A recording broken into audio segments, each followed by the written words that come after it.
छत्तीसगढ़ में बीजेपी और कांग्रेस के बीच जुबानी जंग का मैदान बना हुआ है। एक तरफ खड़गे छत्तीसगढ़ आते हैं और बीजेपी को लगातार कई मुद्दों पर घेरते हुए नजर आते हैं, तो वहीं बीजेपी कड़ा पलटवार करते हुए कई नेता खड़गे को ही कटघरे में खड़ा करते हुए नजर आते हैं। इसी पर एक बयान जो है वो चर्चा का विषय बना हुआ है, वीडियो वायरल हो रहे हैं सोशल मीडिया में। खड़गे ने कहा कि जल जंगल जमीन जो है वो उसको नुकसान पहुंचाने की कोशिश बीजेपी कर रही है और कई उद्योगपतियों को देने की बात यहां पर कह रही है। लेकिन जब वो इस बात को कह रहे थे तो इस बात को वो पूरी तरीके से कह नहीं पाए।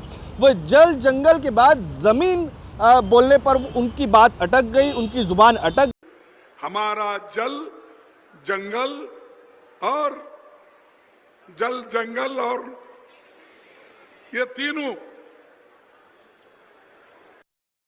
आप बचाना है। इसी को बीजेपी ने मुद्दा बना लिया कि जमीन की बात वो करते हैं जो सबसे ज्यादा जमीन की लूट करते हैं। इस तरह के बीजेपी की तरफ से बयान आया है। उन्होंने ये भी कहा है कि कांग्रेस की जमीन देश से खिसक गई है, इसलिए जमीन की बात यहां पर खड़गे कर रहे हैं। हालांकि अब ये जुबानी जंग सोशल मीडिया पर जरूर वायरल हो रहा है, लेकिन दूसरी तरफ इसका कितना असर, क्योंकि एक बड़ा आयोजन कांग्रेस ने यहां पर किया था जिसके जरिए तमाम कांग्रेस प्रदेश के नेताओं को एकजुट करने की कोशिश यहां पर की थी, कार्यकर्ताओं को बूस्ट करने की कोशिश यहां पर उस जनसभा के जरिए की थी। वहीं बीजेपी की तरफ से भी यहां पर 3 दिन का प्रशिक्षण शिविर जो चलाया जा रहा था उसमें भी जो कार्यकर्ता है उनको बूस्ट करने के बीजेपी के तमाम दिग्गज नेता आए थे। लेकिन उससे पहले मैं आपको बता दूं कि दोनों ही नेताओं की तरफ से, दोनों ही पार्टियों की तरफ से लोगों ने क्या कुछ कहा है, जरा एक बार सुन लीजिए। कांग्रेस के राष्ट्रीय अध्यक्ष खड़गे जी का बयान, जिन्होंने माननीय अमित शाह जी के छत्तीसगढ़ के दौरे पर उन्होंने सवाल किया। माननीय हमारे अमित शाह जी देश के गृह मंत्री हैं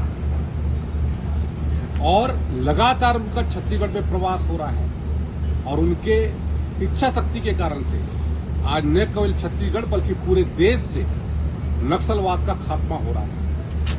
नक्सलवाद अंतिम स्थिति में है और पूरी तरीके से बौखलाए हुए हैं। ये बौखलाहट न केवल नक्सलाइटों में बल्कि कांग्रेसियों में भी दिखाई देती है। ये जो बयान है ये उस बात को साबित करता है। लेकिन मैं माननीय अमित शाह जी के बारे में कहना चाहूंगा। माननीय अमित शाह जी एक जांबाज शेर हैं और शेरों के दहाड़ने से सियारों को भागना पड़ता है, सियारों के चिल्लाने से शेर नहीं भागता। हम अपने देश के प्रधानमंत्री माननीय नरेंद्र मोदी जी का, हमारे माननीय गृह मंत्री श्री अमित शाह जी का, माननीय हमारे मुख्यमंत्री श्री विष्णुदेव साय जी का हृदय से आभार व्यक्त करते हैं, जिनके इच्छा शक्ति के कारण से आज हमारा छत्तीसगढ़ नक्सलवाद से मुक्ति पा रहा है। फॉरेस्ट राइट एक्ट के तहत पट्टा दे के व्यवस्था से ये जन तमनार के बात है, ये तमनार के बात है। वहाँ के किसान मल्ला गांव वाला मल्ला 75 एकड़ सामुदायिक दावा के पट्टा देगिरी से आप जन पट्टा दे तेनों काटे काम कर दे, कोई कायदे कानून नहीं है।